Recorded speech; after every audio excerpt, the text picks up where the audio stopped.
벌써 2025년에 대한 각종 예측이 쏟아져 나오고 있습니다.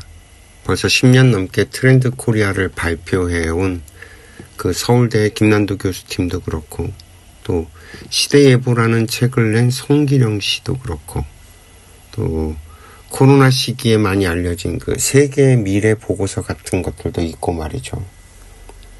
저 역시 이 세상의 흐름을 지속적으로 관심을 갖고 들여다보고 있습니다. 어쩔 수 없죠. 이 세상을 혼자 살아낼 수 있는 것이 아니니까요. 이 사람들의 생각을 모르고는 사람들과 소통을 할 수 없으니 그저 지속적인 관찰만이 우리가 살아남을 수 있는 길일 겁니다. 그런데 이런 미래에 대한 이야기나 트렌드 같은 것들을 보다 보면 저는 과거에 우리가 사용했던 그 유행이라는 단어 생각이 납니다. 트렌드가 유행이라는 뜻이 있는데 왜 유행이라는 단어는 사라지고 트렌드라는 단어만 남았을까 하는 거죠. 과거에도 유행을 쫓는 사람들이 있었고 또 유행을 거부하는 사람들도 있었어요. 지금도 그렇죠. 트렌드에 민감한 사람들이 있고 또 트렌드가 뭔지 전혀 모르는 사람도 있고 말이죠. 그리고 이런 미래 동향을 분석하고 이야기하는 사람들의 언어를 보면 굉장히 그 영어가 많이 섞여 있어서 듣다가 보면 불편해지는 경우도 경험을 하게 됩니다. 또 얘기가 3000% 가겠네요. 아무튼 그렇다고요. 그 얼마 전에 유행을 했던 육각형 인간이라는 표현이 있죠. 저는 그 표현을 보면서 이건 최소한 나이 50은 넘어야 하는 건데 라는 생각을 했어요. 젊은 친구들은 절대 이룰 수 없는 걸 왜 유행하고 이걸 억지로 하려고 하지였죠.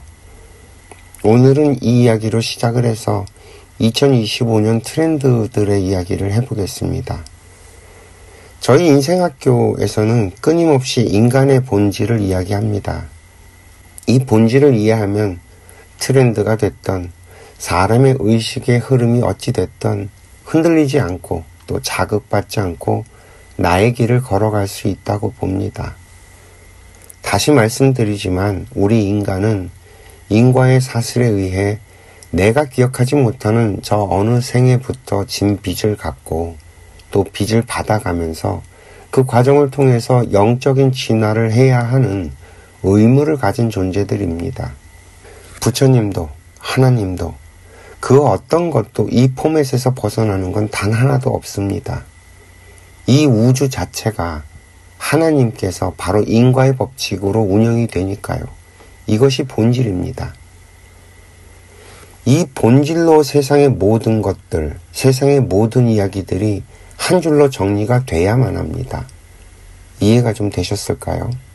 그렇게 놓고 보면 이 인간은 진화 발전의 단계가 있어요. 인류의 역사도 진화 발전의 단계를 거쳐왔죠. 인류 역사의 진화 단계를 큰 틀로 한번 볼까요? 이 지구별에 인간이 출현을 하고 지구별 곳곳으로 퍼져나갔던 시기가 있습니다. 그리고 각자 자신들이 정착한 곳에서 생존의 과정을 통해 문명을 만들었죠. 그 고대의 4대 문명이라는 것이 그런 것을 말하는 거고요. 농사를 짓고 잉여 생산물을 만들고 가족을 만들고 부족을 만들고 국가를 만들면서 뿔뿔이 흩어졌던 인류는 서로 각자 만들었던 문화를 섞고 다시 발전시키는 과정을 정말이지 무한 반복을 합니다.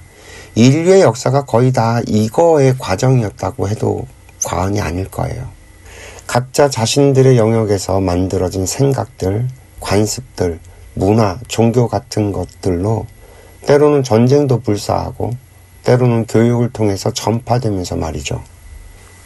인류의 지식이 점프를 하게 되는 건 아무래도 그 인쇄술의 발달이 계기가 됐을 거예요.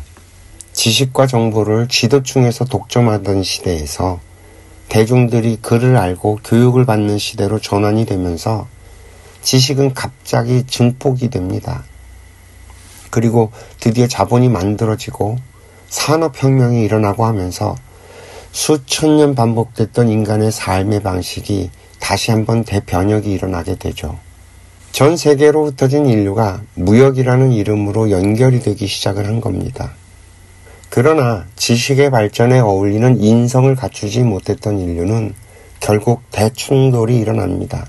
그게 1, 2차 세계대전이었고요. 이 지구별의 인류는 폐허에서 새로 다시 시작하는 기회를 얻게 됩니다. 이 지구별의 인류는 자본과 민주주의 진영과 사회와 공산주의 진영으로 나뉘어서 각자 자신들의 방식으로 다시 발전을 시켜보지만 20세기가 마무리될 때쯤 돼서는 결국 사회주의 진영이 몰락을 하죠. 그래서 자본주의가 인류를 하나로 통일시켜버렸습니다. 그러면서 인류 공통의 언어들이 만들어지기 시작을 했죠. 이 자본주의의 언어가 그렇고, 과학의 언어가 그렇고, 의학의 언어가 그렇고, 인터넷의 언어가 그렇습니다. 이 세상 어느 곳을 가도 의료의 언어는 동일합니다. 또 이 세상 어느 곳을 가도 돈을 주고 물건을 사는 방식의 자본주의 언어는 동일하죠. 이 세상 어디를 가도 인터넷을 사용하는 방식은 동일합니다. 이처럼 인류 공통의 언어가 만들어지고 있다는 건 과거 인류가 처음 등장을 했을 때 이 지구별 곳곳으로 흩어졌던 우리들이 다시 하나로 연결되는 시대를 살아가고 있다는 것을 알 수 있습니다. 이런 큰 그림을 아는 것이 내년에 어떤 유행을 할지를 아는 것보다 더 유용하지 않을까요? 인류의 발전사가 각자 성장 발전에서 전체와 연결되는 과정이라고 이해를 한다면 우리 개인들도 결국 같은 방식으로 성장 발전을 하고 있다는 말입니다.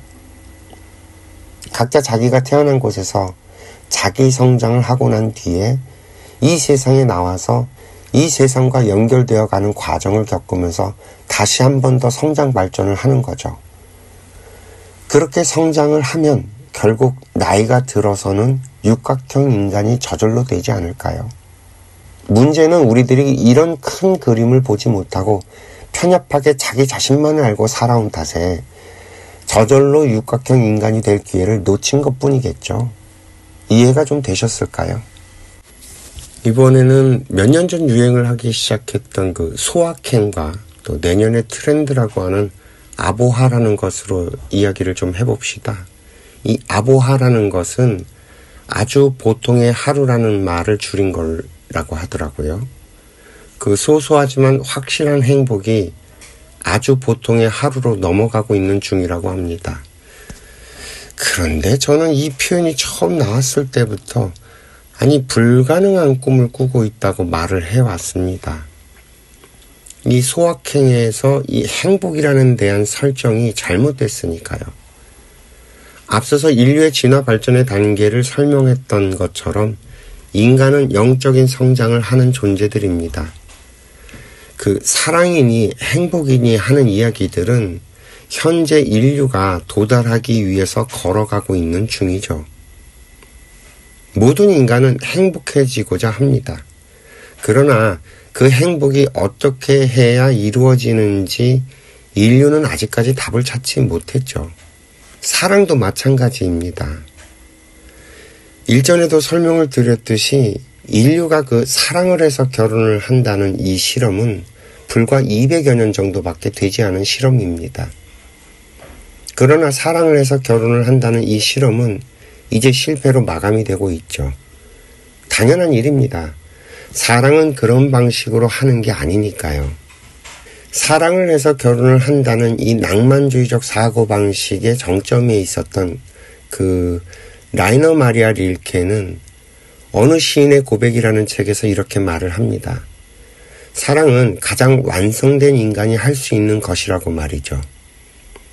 나이와 상관없이 사랑을 한다면 그 사람은 이미 완성된 인간이라는 거예요. 그런데 이 완성된 인간이 있냐는 거죠. 그래서 릴케는 단언을 합니다. 젊은이들은 사랑을 할 수 없다고 말이죠. 이 우리들이 사용하고 있는 이 사랑이라는 단어는 사랑이라는 단어가 가지고 있는 본질의 상태와는 좀 거리가 멀죠. 사랑은 완성된 인간이 뿜어내는 에너지입니다. 이 완성된 인간이라고 하는 것은 자신이 누구인지 또 왜 이 땅에 인간의 몸을 받아서 태어났는지를 깨달은 사람입니다. 그래서 자신의 빚을 갚기 위해 이 세상을 살아가야 한다는 것을 알고 있어서 자신의 앞에 오는 모든 사람들을 위해서 살아갑니다. 이처럼 완성된 사람에게 도움을 받은 사람들이 너도 나도 자신이 어떤 존재이고 어떤 삶을 살아가야 하는지 깨닫게 되면서 그 완성된 사람을 존경하게 되고 따르게 되면서 자신들도 완성된 사람으로 성장해 가는 거죠. 이럴 때 비로소 사랑이라고 하는 에너지가 방출이 되고 동시에 행복이라는 단계에 도달을 하게 됩니다. 이것이 사랑과 행복이라고 하는 단어의 본질인 거죠. 따라서 그 소소한 행복이라는 표현 자체가 불가능한 설정이라는 말입니다. 이해가 좀 되실까요? 아니죠. 이 진짜 소소한 행복은 나를 완성시켜 가는 것에 있다고 말을 해야겠죠. 그런데 우리들은 그 소확행이라는 단어를 어떻게 사용을 했나요? 그저 맛있는 거 먹고 또 풍경 좋은 곳에 놀러 가고 평소에 해보지 못한 것을 하는 것이 소확행이라고 하면서 놀았죠. 그걸 인스타에 올리고 말이죠. 당연히 피곤해지고 지칠 수밖에 없습니다.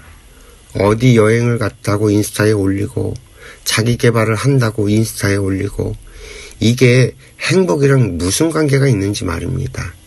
그러니 말 그대로 말뿐인 트렌드에 그치고 말죠. 유행이라는 말을 트렌드로 바꾸면 뭐 고급스러워지는 건지는 잘 모르겠습니다만 표현을 달리했을 뿐 과거의 방식에서 크게 벗어나지 못하고 말이죠.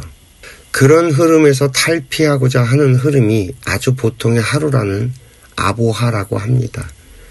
그 보여주기식에서 일상을 어떻게 하면 평범하고 편안하게 채울 것이냐로 바뀐 거라고 설명을 하더라고요. 저는 뭐가 바뀐 건지 사실 잘 모르겠고요. 그저 소확행이라고 하면서 남에게 자랑질하는 일상에 피로감을 느꼈다는 정도랄까? 그러나 여전히 본질을 이해하지 못하니까 말만 바꿔가면서 헤매고 있다는 생각이 들었습니다. 이 젊은 친구들은 그런 감정이 들 때가 있을 거예요. 난 이미 망했다고 느껴질 때, 그래서 어디론가 확 떠나고 싶어질 때, 그런 생각이 들 때가 없나요? 그래서 어찌어찌해서 그래도 그나마 훌쩍 떠날 수 있는 환경이 되면 어떻게든 떠나겠죠. 문제는 돌아오면 여전히 거지 같은 내 삶은 변화가 없다는 걸 거예요. 그 인생을 좀 살아보신 분들은 이 이야기가 이해가 되시려나? 아무리 떠나도 내 삶은 달라지지 않습니다. 왜냐하면 설정이 잘못됐으니까요. 이 여행은 두 가지 목적이 있어요. 하나는 새로운 것을 받아들이는 일입니다. 이 답답하고 막혀있는 내 삶에 새로운 에너지가 필요해지면 여행을 떠나보는 것도 한 방법이 됩니다. 다만 새로운 기운만 받아들이면 좀 리프레시 했다거나 뭐 이렇게 되고 말아버리면 여행 경비 같은 것에 비해서 얻는 게 너무 적다는 거죠. 와 좋다 이런 것만 남발하다가 오는 여행은 여행이라기보다는 놀러 가는 거고요. 여행은 새로운 것들을 보는 것에 더 큰 의미가 있습니다. 몰랐던 것, 새로운 것을 보는 것으로 내 지식을 채우고 새로운 에너지로 막혀있던 내 기운도 풀어내는 작업을 하는 것이 이 여행의 가장 이상적이고 이 여행이라는 단어에 부합되는 거라는 거죠. 그리고 또 하나는 내가 공부가 끝나고 세상을 둘러보는 여행이 있다고 합니다. 이건 뭐 여행이라기보다는 만행이라고 표현을 하더라고요. 내가 한 공부들이 실제로 어떻게 적용되고 있는지 확인하는 과정이죠. 뭐 이건 저도 해보지 못한 것들이라서 두 번째 것은 설명이 좀 어렵네요. 우리 중생들은 보통 첫 번째에 해당하는 것을 여행이라고 해야 할 겁니다. 그렇게 여행을 갔다 오면 비록 내 일상이 여전히 거지 같고 막막하기는 해도 밖에서 받아온 에너지와 정보들로 내 앞에 당면한 문제들을 풀어나가니까 확실히 그전보다는 조금 더 낫습니다. 그러니까 그냥 놀러 다니는 걸로는 내 현실 타파가 어렵고 그나마 공부라고 여행을 다니면 좀 더 낫고 한다는 거죠. 이해가 좀 되셨을까요? 그래서 실제로는 여행보다는 우리가 이런 원리들을 아는 것이 100번 더 나에게 유용할 겁니다. 내 일상이 막막하고 거지 같다는 건 그동안 내가 나에게 오는 환경을 잘못 활용했다는 말이잖아요. 왜 그런 일이 벌어졌는지 이제라도 파악을 해서 개선을 시키는 것이 훨씬 이득이라는 거죠. 저희 인생학교 듣기훈련 프로젝트는 그런 면에서 정말이지 좋은 아이템입니다. 이 세상을 이해하고 내 일상을 이해하고 처리하는 실질적인 방법론들을 이야기해 놨으니까요. 우리 인간들이 힘들어지는 원인은 사실 딱 하나입니다. 몰라서. 문제는 내가 뭘 모르는지도 모른다는 데 있죠. 내가 알아야 할 것들은 분명히 내 앞으로 다 갖다 줬습니다. 오히려 내가 정보에 편식을 하는 바람에 내 스스로를 망가뜨린 것뿐이죠.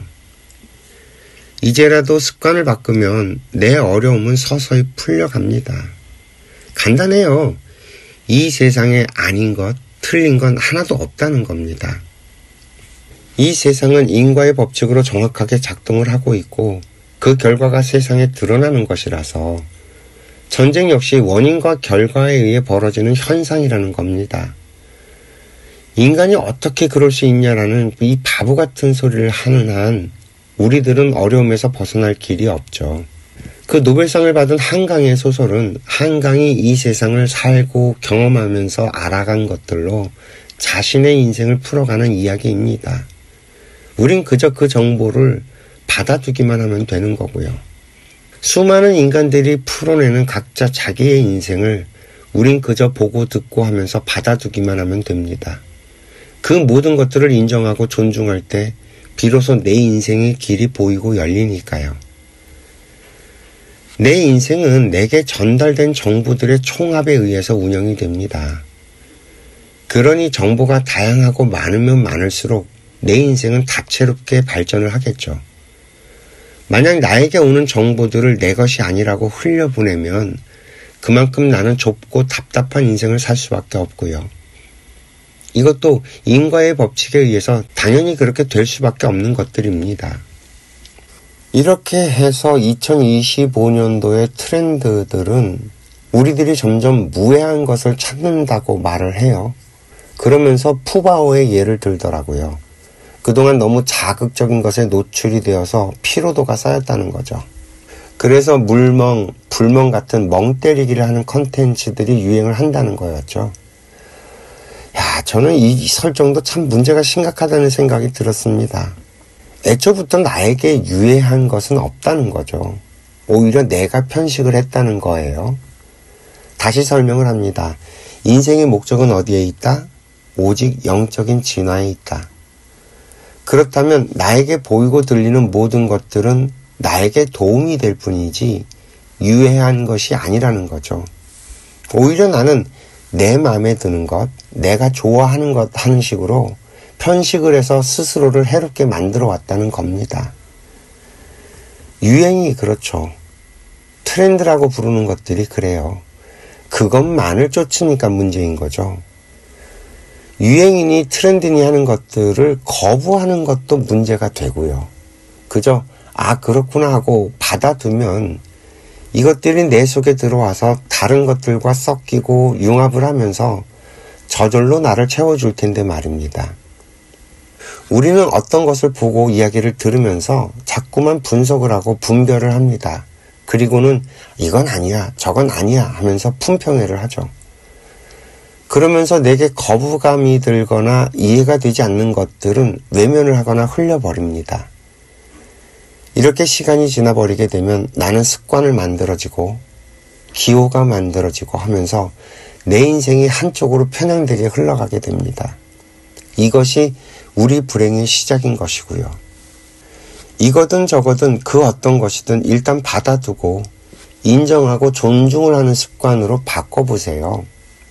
아마 나의 불행은 언제 없어졌는지 모르게 사라져 있게 될 겁니다. 이 본질에 대해서 집중을 하면 나머지 포장 겉껍데기는 저절로 드러나니까요. 이해가 좀 되셨을까요? 이게 발전을 하게 되면 우리가 못해서 안 하는 것이 아니라 할 줄 알아도 그 상황이 맞지 않거나 그 대상에 맞지 않게 되면 과감하게 하지 않는 선택도 할 수 있게 된다는 거죠. 그래서 정확하게 가야 할 곳으로 흘러가게 내버려 둘 줄 아는 법도 깨닫게 되는 거고요. 타인의 인생은 참견하는 것이 아니라는 것도 저절로 알게 될 겁니다. 이 자극적인 것이 유해한 것이 아니라 자극적인 것도 존재의 이유가 있어서 존재한다는 것을 인정하게 되는 거죠. 그러면서 평양냉면처럼 밍밍하고 심심한 것들의 맛도 알게 되지 말입니다. 어디에 있든 어떤 상황에 있든 나는 점점 전천후로 변해갑니다. 이렇게 성장을 해서 육각형 인간이 저절로 되는 것이고요. 2025년 트렌드라는 것을 보면서 결국 본질을 알지 못하면 이리저리 휘둘릴 수밖에 없는 것이 우리 중생이겠구나 하는 생각을 다시 하게 됩니다. 어떻게 저의 트렌드 분석이 좀 도움이 되셨을지 모르겠습니다. 오히려 저는 2025년 트렌드가 아니라 미래의 세상이 어떤 방향으로 흘러가고 있는지에 대해 우리가 좀 더 집중을 해야 할 필요가 있다는 생각이 들었습니다. 어차피 미래는요, 초연결의 세상입니다. 이 방향성은 절대 바뀌질 않을 거예요. 그렇다면 우리 인간이 어떤 스탠스를 취해야 이룰까 하는 거죠. 사실 그 답은 간단해요. 우리의 의식을 좀 더 확장해서 대한민국이라는 틀에서 하루빨리 벗어나는 겁니다. 우리는 지구인입니다. 이 지구별의 모든 인류는 하나로 연결되어서 유기적으로 활동을 하고 있죠. 좁은 생각, 좁은 마인드로는 21세기를 살아내기가 어렵습니다. 지금 대한민국의 모든 사람들이 어려워지는 이유는 여기에 있어요. 전부 나한테만 집중을 하고 있는 거죠. 나만 아는 생각으로는 21세기를 살아내기가 어렵습니다. 21세기는 공인의 시대입니다. 너, 나 할 것 없이 모두가 공인이라는 말입니다. 왜냐하면 이 지구별의 모든 인류가 연결되어 있어서 내가 하는 일이 누군가에게 어떤 영향을 미치고 있고 그 영향이 누구에게까지 미치는지 알 수 없는 상황이기 때문에 그래요. 그래서 늘 말씀을 드리잖아요. 미국 회사의 제품을 베트남에서 생산을 하고 대한민국에서 우리들이 소비를 하고 있다고 말이죠. 내가 세상에 필요한 사람이 되면 나는 저절로 알아서 사라지는 세상이라는 말입니다. 그러니 우리가 집중해야 할 것은 내 스스로가 이 세상에 필요한 사람이 되는 거죠. 다만 그 일을 오랫동안 해야 하니까 내가 좋아하고 열정을 가질 수 있는 것으로 선택을 해서 그 일이 세상에 필요하도록 만들어내는 과정이 필요하다는 말입니다. 이해가 좀 되셨을까요? 오늘 이야기는 여기까지 하겠습니다. 오늘도 시청해 주셔서 감사하고요. 행복하세요.